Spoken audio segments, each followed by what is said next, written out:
आपसे बात करने के लिए हमारे साथ जुड़ेंगे मनी फ्रंट के सीईओ और को फाउंडर मोहित। हाय स्वाति। हाय। मोहित हाय। सो मोहित, मेरे हमने बात की थी। सिचुएशन ऐसी होती है, दो सिचुएशन मैं देख रही थी बेसिकली, जब पैसे निकालने की नौबत आती है आपके फंड से, अपने निवेश में से। पहली सिचुएशन अभी के माहौल में, जब एकाएक कोई कैश क्रंच हो जाए या कभी भी कुछ एकाएक इमरजेंसी आ जाए, क्योंकि इमरजेंसी फंड के नाम से तो हम फेमिलियर हैं, लेकिन हम नॉर्मली उसको बनाने वगैरह की जहमत करते हैं नहीं। तो अगर म्यूचुअल फंड से पैसे निकालने ही पड़े, बहुत डायरेक्ट क्वेश्चन है, तो भाई अगर 5 फंड है या 6 फंड है, तो कैसे तय किया जाए कि किससे पैसे निकलेंगे?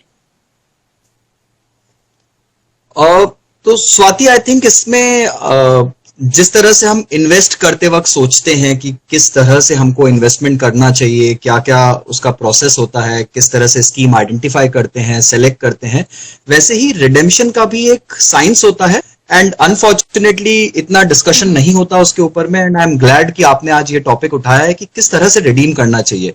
एंड जनरली मैंने ऐसा देखा है अपने एक्सपीरियंस में कि people go for the easy kill.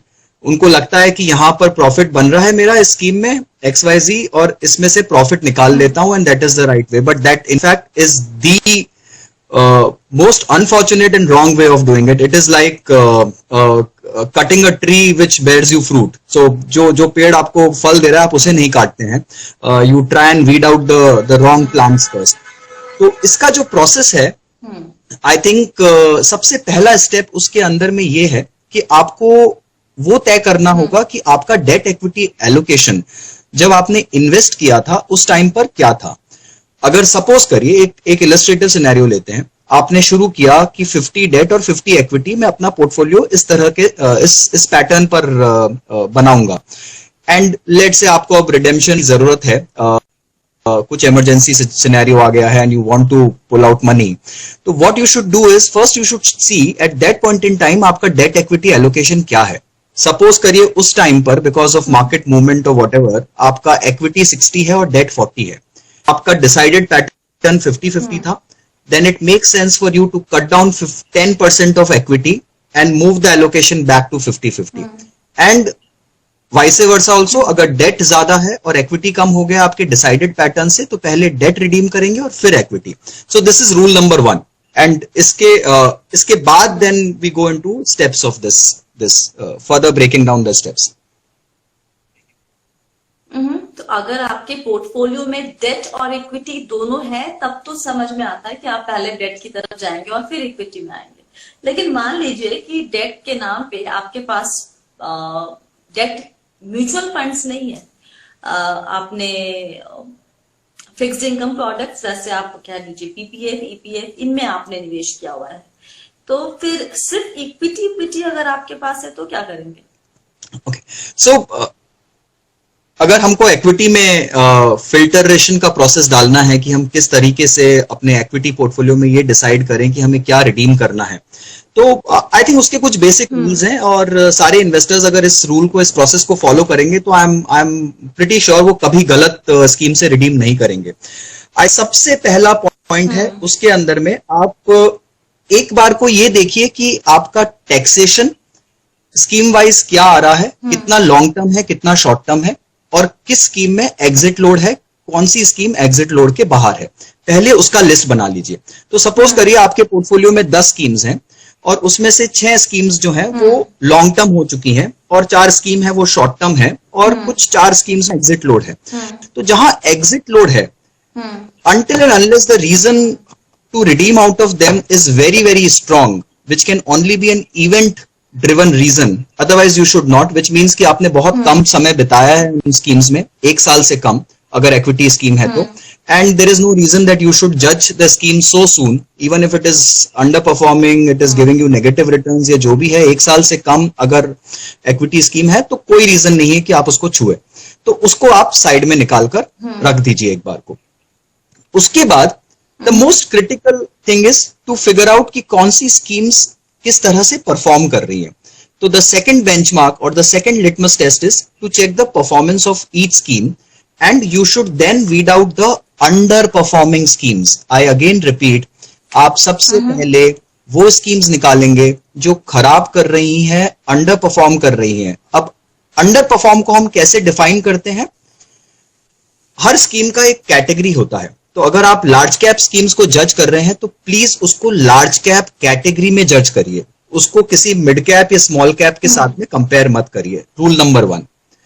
Rule number 2, आप देखिए कि लार्ज कैप स्कीम का जो बेंचमार्क है, अगर वो बेंचमार्क निफ्टी 50 है या सेंसेक्स है, तो उस बेंचमार्क के अगेंस्ट में वो स्कीम कैसा कर रही है, बेंचमार्क से उसकी परफॉर्मेंस को कंपेयर करिए। रूल नंबर 3, आप ये देखिए कि क्वार्टर ऑन क्वार्टर वो परफॉर्मेंस कैसा है और कम से कम लास्ट 8 क्वार्टर का परफॉर्मेंस ट्रैक करिए। तो वो 8 क्वार्टर में क्या वो स्कीम बेंचमार्क को बीट कर पा रही है कंसिस्टेंटली, या कंसिस्टेंटली बेंचमार्क उस स्कीम को बीट कर रहा है। अगर आपको ये देखने को मिलता है कि 8 में से 6 क्वार्टर वो बेंचमार्क से अंडर परफॉर्म कर रही है, तो definitely that is the scheme which you need to take out. So under performance को डिफाइन करना बहुत जरूरी है। Please and I again repeat, the rule is not कि जहां पर आपको प्रॉफिट बन रहा है वहां से आप प्रॉफिट निकाल लें। अगर 10 स्कीम है, 10 स्कीम में व्हाटएवर 2, 5, 4% जितना लिखा है, बहुत इन्वेस्टर क्या करते हैं, सबसे पहले जाकर अपना अपना प्रॉफिट पोजीशंस काट लेते हैं और उतना उतना हर स्कीम से रिडीम कर लेते हैं। ये सबसे गलत तरीका है रिडेम्पशन का। So you have to track the under performance and then decide कि आप किस स्कीम से रिडीम करेंगे। We can take this analogy आगे कि अगर अंडर परफॉर्मेंस नहीं है और सब बराबर परफॉर्म कर रही हैं तो क्या करना चाहिए, but I think broadly first you have to figure out tax and exit implications, और उसके बाद में सेकंड लेवल पे आप देखिए अंडर परफॉर्मेंस। अंडर परफॉर्मेंस देखने के 2 तरीके होते हैं, पीयर ग्रुप यानी बेंचमार्क से, पहले बेंचमार्क से कंपेयर करिए, और दूसरा लेवल पीयर ग्रुप से कंपेयर करिए। अगर बेंचमार्क के हिसाब से परफॉर्मेंस ठीक है तो क्या पीयर ग्रुप में लास्ट 8 क्वार्टर्स में वो स्कीम अच्छा परफॉर्म कर रही है? इसका मतलब वो लार्ज कैप स्कीम दूसरी लार्ज कैप स्कीम्स के कंपैरिजन में किस तरह से रिटर्न दे रही है। और अगर आप देखें कि 8 क्वार्टर कंसिस्टेंटली वो दूसरी स्कीम से कम दे रही है return, then obviously again there is a reason for you to come out of that particular scheme. So I would say this is the first principle of redeeming out of equity. बहुत सारा काम करना पड़ेगा भाई, तो मतलब ये तो आसान काम नहीं है फिर कि एक स्कीम निकालो और सिलेक्ट कर लो और निकल जाओ। It's too much of work Mohit ji. Investment जितना आसान और सरल लगता है उतना है नहीं, काफी साइंस इन्वॉल्व है इसके अंदर में, एंड अगर आप साइंटिफिक तरीके से इसे करेंगे तो I am sure people will make a whole lot of money out of this, and that's our endeavour. एक हमारे फॉलोअर ने जब हमने ये पोस्ट डाला था कि हम आज ये रिडेम्पशन के ऊपर बात करेंगे, और S.आलम ने कमेंट किया था वहां पे, मेरे ख्याल से जिस फंड में रिसेंटली इन्वेस्ट किया हो और उसका रिटर्न पॉजिटिव हो उसे निकालना चाहिए, मतलब वहां से पैसे निकालना चाहिए। आई गेस जो आपने कहा ये थोड़ा अलग टेंजेंट पे चले गए, एकदम ऐसा एकदम कतई नहीं करना चाहिए, राइट? नहीं, आई थिंक बिल्कुल भी नहीं, एंड इस फिलॉसफी से मैं बिल्कुल भी वाकिफ नहीं रखता कि जहां पर आपका पैसा बन रहा हो उसको निकाल दीजिए। आई वुड अगेन रिपीट, जहां पैसा बन रहा है, which are your profit making positions, not just in mutual funds but even in stocks, this is the fundamental rule कि जिस पोजीशन में आपका प्रॉफिट हो रहा है, जहां आप पैसा बना रहे हैं, इसका मतलब कुछ सही जा रहा है उस स्कीम में, right? Just generally it is applicable, ये सिर्फ म्यूचुअल फंड्स में नहीं बट जनरल लाइफ में भी एप्लीकेबल है। जहां आपको लगता है कि अच्छे दोस्त मिल रहे हैं, वहां आप ज्यादा टाइम देंगे उन दोस्तों के साथ में। जहां आपको लग रहा है कि आपको कुछ अच्छा मिल रहा है, आपको बेनिफिट हो रहा है, वहां आप ज्यादा इन्वेस्ट करेंगे अपना टाइम, अपना एनर्जी, सब कुछ, राइट? और आप अपनी खराब पोजीशंस को इतना नहीं नर्चर करेंगे। बट देखने में ये आता है कि स्टॉक्स में भी पीपल थिंक कि मैं एवरेज आउट कर लेता हूं, अरे इस पे मैंने इन्वेस्ट किया था, एनएवी इतना था, अभी इतना गिर गया है और मुझे एवरेज कर लेना चाहिए तो मेरा लॉस कम हो जाएगा। जी नहीं, सबसे गलत तरीका है ये करने का। You have to figure out कि जो चीज सही चल रही है आखिर कुछ कारण है, कुछ वजह है कि उस फंड मैनेजर ने अच्छा रिटर्न दिया है, and you have to back him with more money and more confidence. The whole process of scheme selection and even stock selection. तो जो आलम जी ने बोला है कि जहां मुझे प्रॉफिट बन रहा है वो स्कीम्स निकाल लूं, वो बिल्कुल गलत है। इनफैक्ट आप अंडर परफॉर्मिंग स्कीम्स को पहले निकालिए एंड फिर दूसरा प्रोसेस अपनाइए। इनफैक्ट हमें लगता है कि एक निवेशक के तौर पे हमें लॉस बुक करना नहीं आता है। हम बहुत ही पता नहीं घबराते हैं, शायद हमें ये उम्मीद रहती है कि एटलीस्ट जितने पे लिया था उतने पे ही आ जाए भाव तो फिर निकलेंगे। हमें लॉस बुक करने से पता नहीं क्यों तकलीफ होती है, और इस चक्कर में हमेशा हम अच्छे वाले फंड या अच्छे स्टॉक्स भी हम उससे निकल जाते हैं, और जो एवरेज रहेंगे not so good kind of stock होते हैं या स्कीम्स होती है वहां पे रह जाते हैं। ये आपने नोटिस किया है अपने क्लाइंट में भी या फिर अपने एक्सपीरियंस में कि हमें लॉस बुक करने में तकलीफ होती है? जी, आई थिंक ये ह्यूमन साइकोलॉजी है। कहीं पर भी लॉस को लेना या फिर लॉस देखना, it's a painful process, and that's why making money in stock markets और in mutual funds is a long drawn process, जहां पर you have to go through that cycle. आपको वो साइकिल से निकलना ही पड़ता है जब आप थोड़ा लॉस देखेंगे, and you have to have that capacity कि आप लॉस को सहन कर सके अपने पोर्टफोलियो में। बट आप सही बोल रही है, most of the retail investors मैंने देखा है कि उनका पहला तरीका यही होता है कि एटलीस्ट जितने भाव में डाला था उसके ऊपर आ जाए, बस वहां से हम खुश हैं और वहां निकाल लेना चाहिए, जबकि वो बिल्कुल गलत प्रोसेस है इसको निकालने का और इसको रिडीम करने का। इनफैक्ट आप जब इसके नीचे जाएंगे लेवल में, सॉरी या go ahead, you finish your answer then will take another question. हाँ जी, मैं वही बोल रहा था कि जब आपने अंडर परफॉर्मेंस को डिटरमिन कर लिया है और उसके बाद भी आपको लगता है कि सब कुछ ठीक है आपके पोर्टफोलियो में, तो फिर आप then you can take few other calls. आप उसके बाद जा सकते हैं नीचे और आप ये देख सकते हैं कि चलिए अभी सिनेरियो कैसा है। अभी शायद इकोनॉमी की हालत इतनी अच्छी नहीं है, मार्केट का हाल थोड़ा अच्छा नहीं लग रहा है, हो सकता है आने वाले 1-1.5 साल में रिकवरी आने में टाइम लगे। तो then in these kind of scenarios the first thing is आप small cap और sectoral एलो, बिकॉज ये ज्यादा रिस्की होते हैं, ये हाई बीटा होते हैं, राइट? आप उनको कम, उसके बाद में आप मिड कैप्स पे जाएंगे और फिर अगर और लिक्विडिटी क्रिएट करने की, तब आप जाकर अपने लार्ज कैप्स या ब्लू चिप्स को टच करेंगे। So you have to go through this process. ये फिल्ट्रेशन का प्रोसेस आपको स्टेप बाय स्टेप चलाना चाहिए जब आप रिडीम करने का सोचे। जल्दबाजी में रिडेम्पशन कभी मत करिए। सयाली का क्वेश्चन यहाँ ले लेते हैं कि जहां पर आप एसआईपी के जरिए निवेश कर रहे हैं जिन स्कीम्स में, वहां पर विथड्रॉ कैसे करें ताकि आप एग्जिट लोड ना दे, उससे बचे?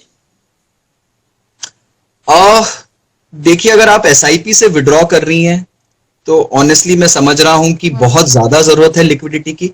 अदरवाइज एसआईपी से इन इटसेल्फ रिडीम करना इज अ रॉन्ग प्रोसेस। और यहाँ पर मैं एक और जो डोंट्स होते हैं रिडेम्पशन के, पहले मैं वो बताता हूं।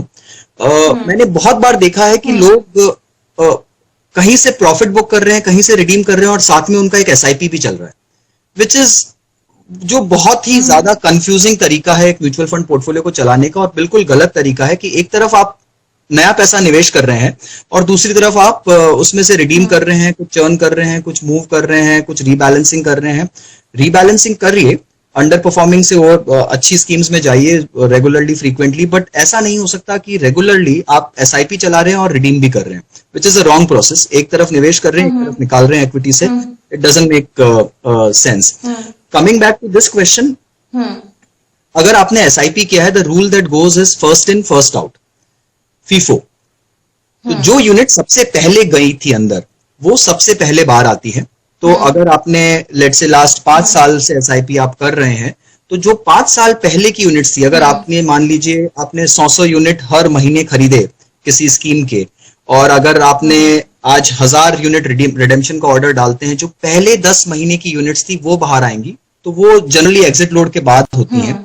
पर अगर आप पूरा स्कीम रिडीम करेंगे तो जो लास्ट 1 साल में आपने निवेश किया है, हर इक्विटी फंड का, मोस्टली इक्विटी फंड्स का 1 साल का 1% का एग्जिट लोड होता है। तो अगर लास्ट 1 साल का आपने रिडीम किया तो वहां पर एग्जिट लोड आएगा। तो हो सके तो आप लास्ट 1 साल की यूनिट्स को छोड़ दीजिए, अनलेस कि आपको बहुत ज्यादा जरूरत है लिक्विडिटी की। एग्जिट लोड ना दीजिए, और उसमें काफी चांस है कि या तो आप शॉर्ट टर्म गेन लेंगे या शॉर्ट टर्म लॉस लेंगे। तो शॉर्ट टर्म गेन लेकर आप टैक्स भी ज्यादा भरेंगे compare to long term gains. 15% tax लगता है शॉर्ट टर्म गेन्स में इक्विटी स्कीम्स पे, और लॉन्ग टर्म में 10% ही होता है। तो टैक्स भी ज्यादा देंगे, एग्जिट लोड भी देंगे, वो सारा गेन आपका ऑलमोस्ट एक तरह से काफी हद तक गेन कम हो जाएगा। सो हो सके तो लास्ट 1 साल के यूनिट्स को छोड़कर और पुरानी यूनिट्स को रिडीम करिए, फर्स्ट इन फर्स्ट आउट की प्रिंसिपल पे चलिए। तो यहाँ सयाली ने कमेंट किया फिर से कि माय क्वेश्चन इज कि लास्ट एसआईपी हो चुकी है और फिर विड्रॉ करना है, तब कैसे करें? तो सयाली जी उतनी यूनिट्स एक तो रिडीम पहली करिए बात जो कि 1 साल पुरानी ना हो, ऑलराइट। अनलेस द पिछले स्कीम 1 इज साल में जितनी भी एसआईपी गई है आप, या गो अहेड। नहीं, तो मैं वही बोल रहा था कि अगर स्कीम बहुत ही अंडर परफॉर्मिंग है या कुछ इवेंट रिस्क आ गया है जहां आपको लगता है कि स्कीम का फंडामेंटल एट्रीब्यूट चेंज हो रहा है या फिर कुछ क्रेडिट इवेंट आ रहा है, तो बात अलग है।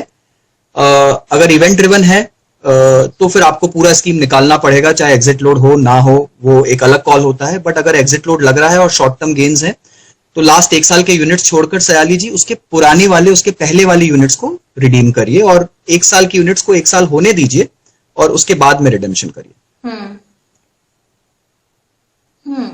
ऑलराइट।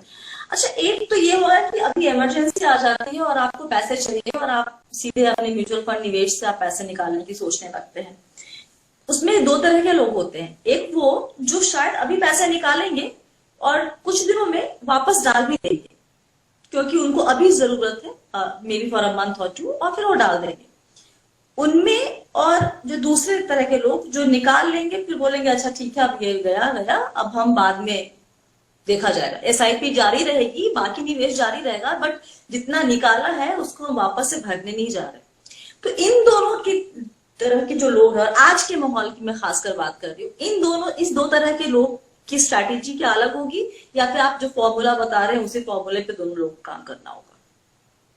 तो अगर मैं आपका क्वेश्चन ठीक से समझ पा रहा हूं स्वाति, तो आप पूछती हैं कि जो रेगुलर प्रॉफिट बुकिंग करते हैं उनको क्या करना चाहिए, इज दैट द क्वेश्चन? नहीं, रेगुलर प्रॉफिट बुकिंग नहीं। आप मान लीजिए कि मेरे पास एक लार्ज कैप है, एक मिड कैप है, स्मॉल कैप है, एक मल्टी कैप है, 4 फंड है, ठीक है, यहाँ तक समझ में आ गया? ठीक है। अब अभी तो सारे गिरे हुए दिखते हैं आपको, अभी किसी में कोई मुनाफा नहीं दिख रहा जी, लेकिन मुझे अभी पैसे चाहिए, मुझे निकालना इन्हीं 4 में से किसी एक में से, ठीक है। ओके, मेरी नियत ये है कि मैं आज निकालूं और मैं 2 या 4 महीने के बाद मैं पैसे वापस डाल भी दूं इसमें, जब मेरी जरूरत खत्म हो जाए, एक्स्ट्रा पैसे आ जाएंगे, ठीक है। तब मेरी स्ट्रैटेजी क्या होनी चाहिए निकालने की? उसकी तुलना में जो आज निकाल ले और फिर भूल जाए, चलो ये तो मैंने निकाल के इस्तेमाल कर लिया, मेरी बाकी चल रही है एसआईपी चलती रहेगी, लेकिन मैं इस निकाले हुए पैसे की भरपाई नहीं करूंगा दोबारा कभी जाके। Okay, so I get what you are saying. So look, I think rule number 1, अगर आपको लिक्विडिटी की जरूरत है तो सबसे पहले जो फ्रेश इन्वेस्टमेंट आप कर रहे हैं उसको रोकिए। तो अगर आपका कुछ एसआईपी चल रहा है, इंक्रीमेंटल पैसा जा रहा है, तो उसको पॉज कर दीजिए 2 या 3 महीने के लिए, so that you conserve more cash. आप कैश पोजीशन अपना स्ट्रॉन्ग कर सकते हैं। बट अगर आपको रिडेम्पशन, नहीं, सुनिए ना, सुनिए ना, हाँ, जैसे मैं अपना एग्जाम्पल लेती हूँ, ठीक है। कुछ सालों पहले मुझे 1 लाख रुपए चाहिए थे, ठीक है। मैंने पैसे निकाल लिए, मैंने अपने प्लानर से कहा कि मुझे चाहिए, दे दो पैसे, और मैंने कभी उसको वापस, तो ऐसा नहीं था कि मेरे पास इनफ्लो नहीं है, मेरी सैलरी आ रही है हर महीने, लेकिन मुझे एक मुश्त 1 लाख रुपए की जरूरत थी उस पर। तो ऐसा नहीं कि वो क्रंच हमेशा चलता रहेगा आगे, मेरे पास पैसे का इनफ्लो में कमी कहीं से नहीं हो रही है, बस लमसम 1 लाख नहीं है मेरे पास। Are you getting my point? Yes. तो वो मैं उस माइंडसेट से आ रही हूँ कि अगर मैंने निकाल लिए बीच में पैसे, फिर मैंने वापस डाल दिए, तो मेरी स्ट्रैटेजी क्या अलग होगी, या फिर मैं निकाल के चलो अब तो निकल गया, ये पैसे का मैंने इस्तेमाल कर लिया, दोबारा कभी नहीं डालना, इसको भरना नहीं है।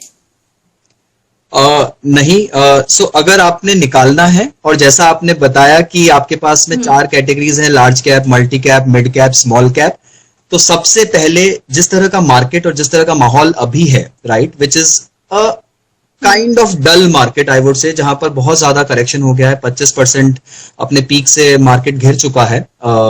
तो ऐसे माहौल में आई वुड से स्मॉल कैप से पहले निकालिए, एज अ स्टेप। हो सकता है आपको वहां लॉस ज्यादा दिखे, बट उस लॉस को रिकवर करने में उस स्कीम को टाइम भी ज्यादा लगेगा। एक लार्ज कैप स्कीम जल्दी ओके। रिकवर करेगी हमेशा इन अ बाउंस बैक। लार्ज कैप्स और the blue chips will bounce back first because market को उन पर ज्यादा कॉन्फिडेंस होता है, एफआईआईएस का पोजीशन वहां ज्यादा बड़ा होता है, उनको उन्हीं स्टॉक्स में इन्वेस्ट करने की परमिसिबल लिमिट्स होती हैं, तो वहां पर बाइंग पहले आती है। तो ब्लू चिप्स, लार्ज कैप्स हमेशा संभाल के रखिए बिकॉज वो गलत जल्दी नहीं जाते हैं और वो घिरते हुए मार्केट में घिरते भी कम हैं और बाउंस भी जल्दी करते हैं।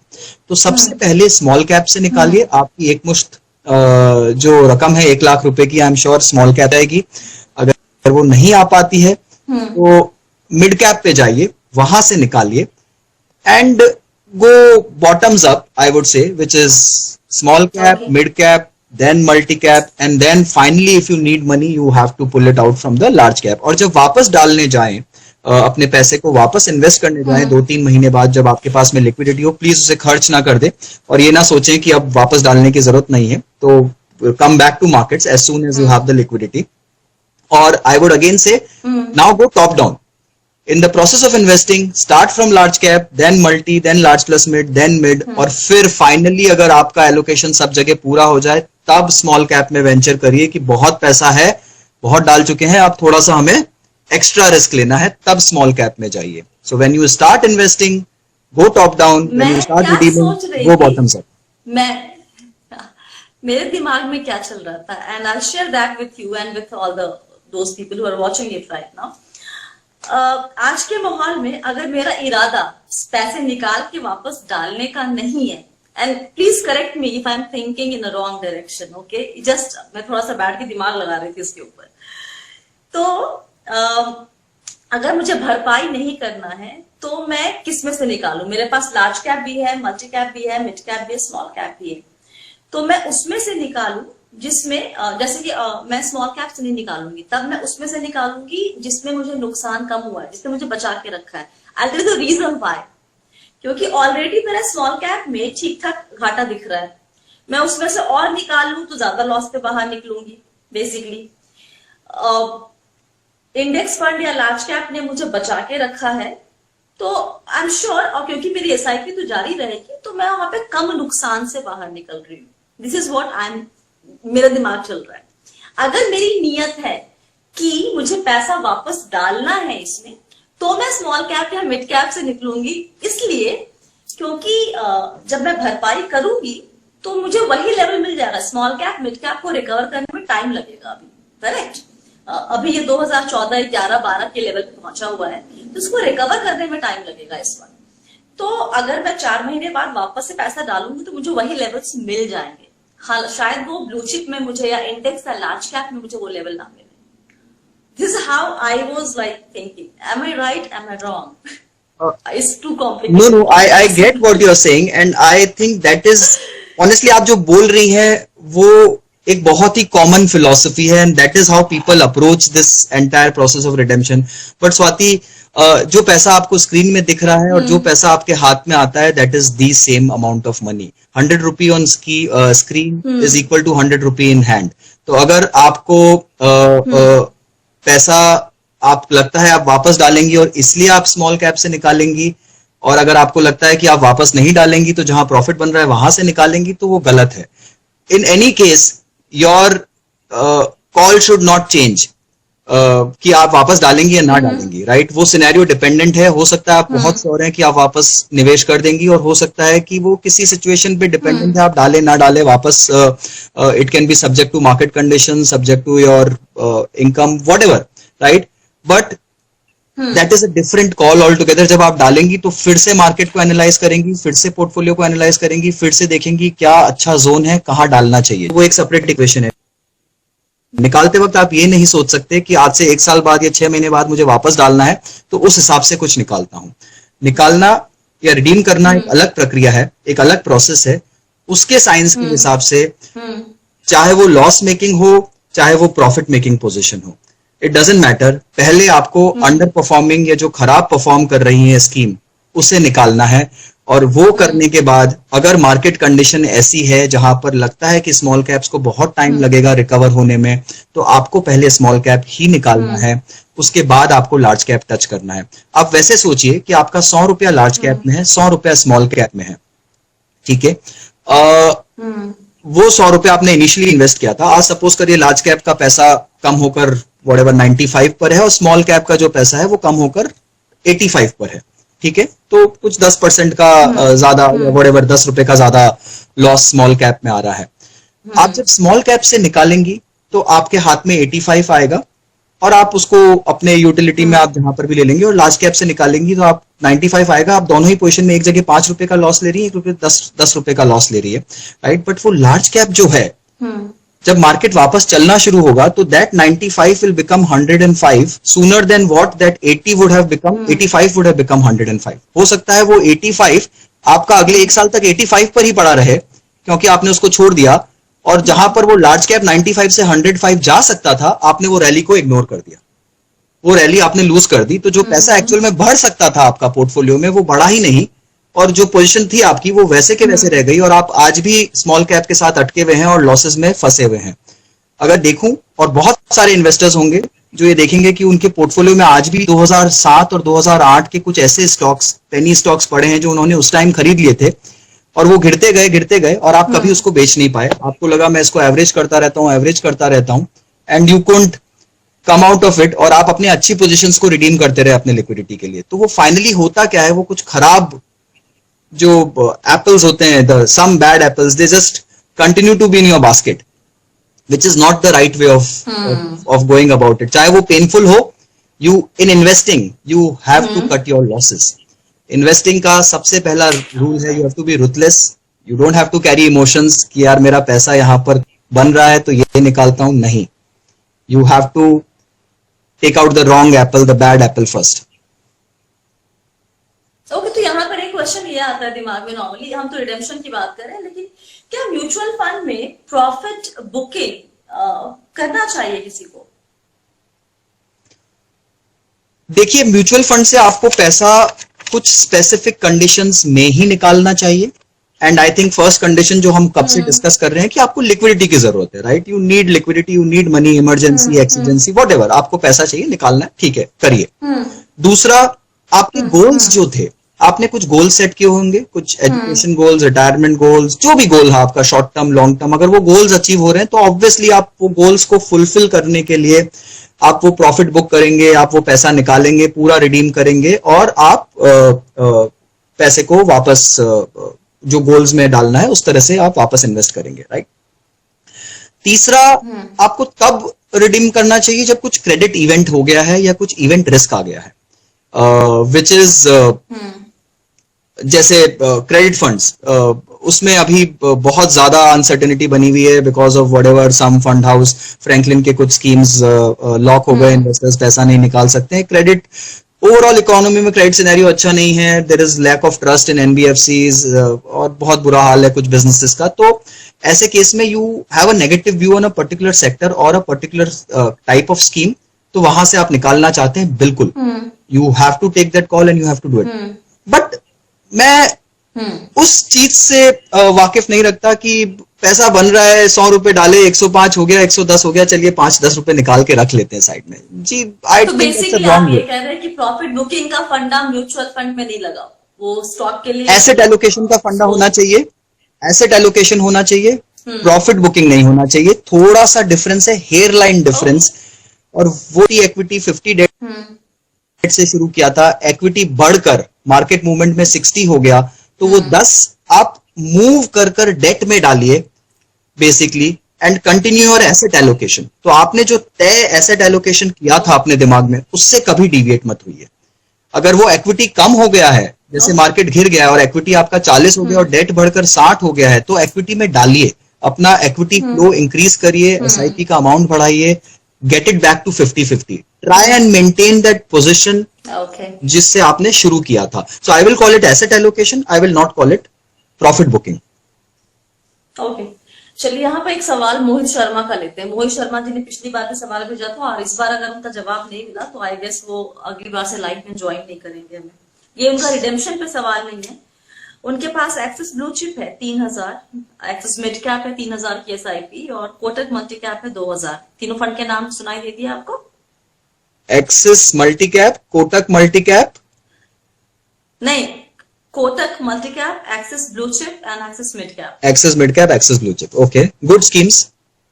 ठीक है, तो पूरा 3 3 6 7 8,000 की जा रही है एसआईपी इनकी। ठीक है, ठीक है, ये चाहते हैं 25 साल में 5 करोड़ जोड़ना इस निवेश के जरिए। ओके। तो अब ये जानना चाहते हैं कि ये आपके पास कैलकुलेटर है, लेकर पाएंगे कि नहीं? हाँ, मैं कर पाऊंगा। आई हैव कर पाएंगे? तो जी, मैंने अपना कैलकुलेशन कर लिया, but I would like to नहीं, कोई भी इन्वेस्टर या लोग देख रहे हैं तो हमारे वेबसाइट मनी फ्रंट पे सारे तरह के कैलकुलेटर अवेलेबल है होम पेज पे, तो वो मैं हमेशा खुला रखता हूँ मेरे सामने, इट्स ऑलवेज ओपन, तो वहां से कुछ भी कैलकुलेशन कर सकते हैं। तो करेक्ट, बढ़िया। फिर तो 3 3 6 7 8,000 की एसआईपी है, 25 साल में 5 करोड़ का टारगेट लेके चल रहे हैं।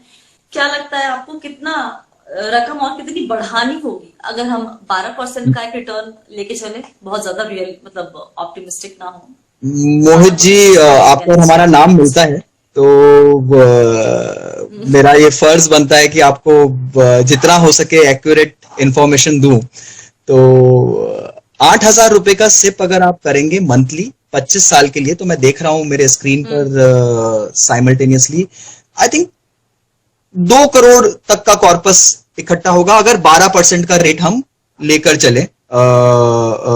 उससे थोड़ा सा कम ही रुकेगा, उतना भी नहीं पहुंचेंगे, बट रफली अगर मैं बोलूं तो हाँ, 1.5 से 2 करोड़ रुपए के बीच में आपका कॉर्पस बनेगा।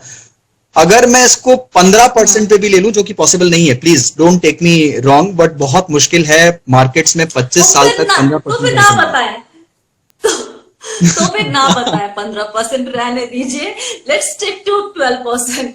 बेवजह हम किसी को होप दे देंगे और उसके बाद जब वो नहीं हो। आई वुड से मोहित जी, आपको एक छोटा सा काम करना पड़ेगा, वो ये है कि आपको अपने सेविंग्स की दर बढ़ानी पड़ेगी बेसिकली, एंड उसके लिए मैं हमेशा एक इक्वेशन बोलता हूँ सारे इन्वेस्टर्स को कि your income minus investment has to be equals to your expenses. Generally क्या होता है लाइफ में, सबका इक्वेशन होता है इनकम माइनस एक्सपेंसेस, और जो बच गया that goes into investment. But अगर आप इस इक्वेशन को, इस फॉर्मूला को थोड़ा सा चेंज कर लें कि इनकम माइनस इन्वेस्टमेंट, और जो बच गया उसको एक्सपेंस में यूज करें, और अपने इन्वेस्टमेंट को 15,000 रुपए कर दीजिए अगर कर सकते हैं, तो you can reach up to 4 crore. 3.5 to 4 crore के बीच में आपका कॉर्पस हो सकता है 12% rate, which is a very good rate to assume. So I would say कोशिश करिए इसको 15,000 उसके ऊपर ले जाने की, and I'm sure with increasing income over the next 20-25 years you will be easily able to do that. So all the best and continue investing. Please don't stop it. चलिए, यहाँ पर कुमार मोहित जी, अब आपके सवाल का जवाब दे दिया। मैंने आपको पर्सनली मैसेज भी किया था बाकी सवाल के लिए, और ये भी, so आपका सवाल का कोटा खत्म हो गया। Kumar.shashi.144 का सवाल है कि अगर कोई फंड 1 या 2 साल से परफॉर्म नहीं कर रहा है तो इंतजार करे कि स्विच कर ले, कि पैसे निकाल, मतलब स्विच करना, निकाल के आप किसी दूसरे में ही डालेंगे, तो क्या करना चाहिए मोहित? कितने साल इंतजार करें किसी फंड को ठीक से रिटर्न दिखाने में, मतलब कितना वक्त देना चाहिए और कितना मौका? जी, बहुत अच्छा क्वेश्चन है कि आप कितना वक्त किसको देना चाहते हैं, राइट? इट इज ये थोड़ा सा फिलोसफिकल क्वेश्चन है, एंड सबका अपना मापदंड होता है, बट आई वुड से इन्वेस्टमेंट्स के नजरिए से अगर इसको देखें तो 8 क्वार्टर, पिछले 8 quarter which is 2 years consistently, if a scheme is disappointing you, और जैसा मैंने आपको बताया था अंडर परफॉर्मेंस के 2 क्राइटेरिया होते हैं कि वो बेंचमार्क, स्कीम अपने बेंचमार्क को बीट कर पा रही है कि नहीं, सबसे पहला रूल वो है, और दूसरा रूल है कि स्कीम अपने पीयर ग्रुप में कैसा परफॉर्म कर रही है। अगर कंटिन्यूस 8 क्वार्टर का परफॉर्मेंस दोनों ही क्राइटेरियाज पे बेकार है, या फिर 8 में से 4-6 क्वार्टर्स बेकार हैं, तो डेफिनेटली वो स्कीम वर्थवाइल नहीं है। You have to change it and move to a different scheme. So I think उस केस में आप इसको कर सकते हैं, बट प्लीज कभी भी 1 साल में किसी को जज मत करिए। Everything takes time, and every fund manager and every scheme has a cycle. I keep saying कि सबका दिन आता है, हर स्कीम का एक क्वार्टर आता है, तो वैसे ही वो स्कीम का जो पोर्टफोलियो, अंडरलाइंग पोर्टफोलियो आपको कभी समझ में नहीं आएगा, मार्केट के किसी साइकिल में वो एकदम से कैचअप करेगा। और मैंने देखा है कि लास्ट 5 साल या 10 साल का परफॉर्मेंस देखेंगे तो जितना लार्ज कैप कैटेगरी है, टॉप 10 स्कीम 1% के मूवमेंट में, 1% की रेंज में सबका रिटर्न लास्ट 10 साल का सिमिलर दिखेगा आपको। So there is no point unnecessary moving from one scheme to another scheme unless you are convinced absolutely कि बहुत ज्यादा जरूरत है आपको वो चेंज करने की। तो जितना हो सके चेंज से बचिए। इसमें एक वॉरेन बुफे का बहुत ही फेमस कोट है कि we continue to make more money when we are snoring then when we are active. तो वो हमेशा ध्यान रखिए, जितना इनएक्टिव रहेंगे उतना ज्यादा पैसा बनाएंगे। ठीक है, मतलब ये ऐसे भी ना मोहित, ये सब चीजें होनी बहुत सिंपल चाहिए, होती बहुत कॉम्प्लिकेटेड है और इतने सारे अलग अलग व्यूज है। हम बोलते हैं जितना आप लेके छोड़ दीजिए उतना बेहतर है। दूसरी तरफ कहते हैं कि भैया अपने पोर्टफोलियो को चेक भी करते रहो और अलर्ट रहो।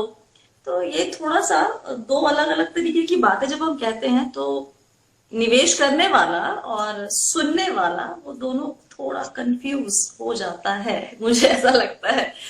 बट ठीक है, जब हम कहते हैं कि सो जाओ या आप अपना एसेट एलोकेशन फॉलो करते रहिए, उस हिसाब से आप चेंज करिए अपने एलोकेशंस को, तो वो बहुत जरूरी है। अगर आप उतना करते रहेंगे तो I think over next 10, 20, 25 years will definitely reach your goals और एक अच्छा कॉर्पस इकट्ठा कर लेंगे। जो जबरदस्ती का रिडेम्पशन होता है कि यार इसमें 10% प्रॉफिट बन गया, निकाल लेता हूं और किसी और में डाल देता हूं, and that is the most painful thing. वो पर्टिकुलर इन्वेस्टर्स कभी पैसा नहीं एक्टिव इन्वेस्टर होते हैं, कुछ बड़े एक्टिव इन्वेस्टर होते हैं। आई नो समवन जो मुझे मेरे शहर से हैं वो, और वो उन 2 साल पहले उन्होंने मुझसे सलाह लेनी शुरू की कि स्वाति दी इसमें डालूं इसमें डालूं। मैंने कहा कि ठीक है ये 5 स्कीम्स ले ले, आराम से बैठ जा, ज्यादा मत कर। लेकिन वो इतने एक्टिव थे कि वो हर 6 महीने पे आते मेरे पास, स्वाति दी ये वाला जो स्ट्रैटेजी है ये ठीक रहेगा, स्वाति दी ये करूं। कल परसों उन्होंने मुझे भेजा है कि मैंने इंडेक्स फंड में भी पैसे डाल दिए हैं। आई वॉज लाइक कि तो फिर पूछना क्यों है, जब आपने करना वही है जो आपका मन करता है, then just go ahead and do anything and everything you want, don't ask me. क्योंकि कुछ लोग बड़े एक्टिव होते हैं, कुछ लोग बहुत ही सुस्त होते हैं, तो आपको बीच का रहना है ना, बहुत एक्सट्रीम एंड पे मत जाइए आप लोग जो भी निवेश करते हैं। ओके, आप सवाल ले लेते हैं जरा 1-2 और, उसके बाद खत्म करेंगे। आपको भी भूख लग रही होगी और मैंने तो खाना भी नहीं बनाया है, तो मुझे खाना भी बनाना है अब इसके बाद। रॉबर्ट जल्दी सीनियर ने लिखा है कि उन्होंने लिखा है कि SIP करना ठीक है या फिर खुद से जब भी बाजार नीचे जाए उस वक्त निवेश करें, ये स्ट्रैटेजी लेना ठीक रहेगा। अगर आप ये कर सकते हैं कि आप बाजार को टाइम करना जिसको हम कहते हैं, तब तो आप कीजिए, फिर कोई बात ही नहीं है। मोहित अगेन मैं एक पीटर लिंच का बहुत फेमस कोट है और इनको मैं वो बोलना चाहूंगा कि far more money has been lost by investors preparing for corrections और trying to anticipate corrections than has been lost in corrections themselves. तो आप सिर्फ उसका वेट कर आप सिर्फ उस सिचुएशन का इंतजार कर जितना पैसा गवा देंगे, जितना time value of money lose कर जाएंगे कि जब करेक्शन आएगा, जब बॉटम आएगा, मैं इन्वेस्ट करूंगा। I can tell you from my own experience of 20 years, 2008 में 2009 में जब करेक्शन आया था, उस टाइम 2008 सितंबर में, 2009 मार्च में, there was no one who was willing to invest at 8000 level of Sensex. कोई आगे नहीं आ रहा था, सब यही बोल रहे थे कि अब ये 4000 जाएगा, अब ये 5000 जाएगा, right? So when the correction happens, people start waiting for the next new level और the next bottom which will be formed. तो प्लीज वेट करिए। The best time for investment was yesterday and the second best time is today. तो आप करते रहिए, एक process को follow करिए, टाइम करने की कोशिश मत करिए। अगर आप टाइम कर पाए तो प्लीज मुझे भी बताइएगा, मैं भी, अगर सक्सेसफुली आप कर सकते हैं तो group we will try and join you. किसका सवाल था ये, मैं उनको बोल देती हूँ। रॉबर्ट जी प्लीज आप फॉलो करते ही है तो हमें भी DM कर दिया कीजिए कि बस कल बाजार नीचे जाने वाला है, और मोहित आप मुझे पैसे दे दिया करेंगे तो मैं भी निवेश कर लूंगी। तो एक तरफ से टिप मिलेगी और एक तरफ से पैसा, फिर सब सेट हो जाता है। ठीक है, आगे सवाल लेते हैं, रुकिए यहाँ पे और एक कहाँ गया एक सवाल मेरे अच्छा सा दिख रहा था वो। ये सवाल ढूंढना इतना मुश्किल काम क्यों होता है भाई इसमें? कुछ आसान, या तो मैं कुछ गलत कर रही हूँ या फिर okay okay okay okay okay okay नहीं। सुमन डॉट पॉल 050, अगर फंड हाउस बंद हो जाएगा तो पैसे कैसे मिलेंगे? जैसे फ्रैंकलिन में हुआ। पहली बात, फ्रैंकलिन में फंड हाउस बंद नहीं हुआ सुमन जी, उन्होंने 6 स्कीम्स अपनी बंद की हैं, फंड हाउस अभी भी चल रहा है। आगे आप बताइए, कभी ऐसा हुआ है म्यूचुअल फंड हिस्ट्री में कि कोई फंड हाउस ही बंद हो गया हो और लोगों के पैसे फंस गए हो? जी, फंड हाउसेस बंद हुए हैं बट पैसा कभी नहीं फंसा है। वो फंड हाउसेस या तो किसी दूसरे फंड हाउस ने टेक ओवर कर लिया या फिर दे हैव और redeemed out all schemes of their investors. And so fund houses के मर्जर्स कॉमन नहीं है। इंडिया में जेपी मॉर्गन फंड हाउस था विच एग्जिटेड इंडिया, फिडेलिटी था विच एग्जिटेड इंडिया, बट उनके निवेशकों को कभी कोई दिक्कत नहीं आई। जिन स्कीम्स में जहां पर जिसका पैसा इन्वेस्टेड था उनको वो पैसा वापस मिला या फिर उनके स्कीम्स का टेक ओवर हो गया किसी दूसरे फंड हाउस ने। तो जेपी मॉर्गन के स्कीम्स ईडलवाइज ने ले लिए और वो ईडलवाइज के साथ में चल रहे हैं। तो इस तरह से काफी मर्जर्स और काफी टेक ओवर्स हुए हैं इंडिया में, तो ये नया बात नहीं है। तो प्लीज बी रेस्ट अश्योर्ड, आपका जो पैसा है वो कहीं नहीं जाएगा। फ्रैंकलिन का सिनेरियो बहुत पर्टिकुलर था, डेट में, क्रेडिट इवेंट, लिक्विडिटी ड्रिवन, तो उसका पैसा आएगा पर धीरे धीरे आएगा और एक लंबी प्रक्रिया के थ्रू आएगा। बट फंड हाउसेस बंद नहीं होंगे, please don't distrust the industry. In fact कुछ दिनों पहले एक कॉन्फ्रेंस कॉल ऐसी चीज हुई थी फ्रैंकलिन के साथ, सारे यूट्यूबर्स की या फिर जो ब्लॉगर्स हैं उनकी, जिसमें उन्होंने कहा था कि 2 फंड में पैसे वो, आई थिंक उसका मैंने नाम कहीं लिखा जरूर है और अभी ध्यान नहीं आ रहा। Let me see my notes. अगर मेरे नोट्स ना हो तो मेरा काम कैसे चलेगा, मुझे तो ये समझ में नहीं आता कभी कभी। हाँ जी, उन्होंने 2 फंड का नाम लिया था। शॉर्ट ड्यूरेशन फंड था कोई, उसका नाम क्या था आपको याद है? Franklin ultra short fund, Franklin ultra short, Franklin low duration. किसी 2 फंड में उन्होंने कहा था कि अब उसमें बोरोइंग नहीं है और कैश पॉजिटिव है और वो पैसे वो जून एंड और अर्ली जुलाई में बांटेंगे निवेशकों को। ये उन्होंने एक बात कही थी उसमें जी। तो पूरे पैसे नहीं आएंगे लेकिन वो कुछ शुरू होंगे और वोटिंग की प्रक्रिया। जी एब्सोल्युटली, कुछ इन्वेस्टमेंट। कुलदीप जी ने यहाँ पर कुलदीप जी ने कहा है, so useful and valuable information you have been giving to the viewers. Swati, God bless you. God bless you too Kuldeep ji, thank you so much for joining today. और कोई अगर सवाल नहीं आया है तो हम यहाँ पर बंद करते हैं फिलहाल के लिए। बहुत बहुत शुक्रिया मोहित वक्त निकालने के लिए। लेकिन जब भी आप मेरे साथ लाइव करते हैं तो कुछ नेटवर्क इशू कहीं ना कहीं से होता है, तो आपकी तरफ या मेरी तरफ, तो इसके लिए कुछ करना होगा अगली बार। जी बिल्कुल, आई थिंक कुछ तो सोल्यूशन ढूंढेंगे इसका, बट होपफुली आगे नहीं होगा। एक बार आपकी तरफ से हो गया, एक बार हमारी तरफ से हो गया, तो आई थिंक अब आगे नहीं होना चाहिए। कट गया, हो गया, ग्रह कट चला गया। हाँ जी हाँ जी हाँ जी, thank you so much. Hope to see you soon, insta live पे ही सही, क्योंकि आमने सामने तो मुलाकात पता नहीं कब होगी, लेकिन जल्दी मिलते हैं फिर से एक नए टॉपिक के साथ। और या that's all I guess. Thank you so much. मैं आपको thank you very much for having me and wish you all the best. आप बहुत अच्छा काम कर रही हैं, so please continue the great work. दुआएं चाहिए, दुआएं दीजिए आप बस, that's all I need. Thank you. ठीक है जी, चलो, thank you so much Mohit. Thanks.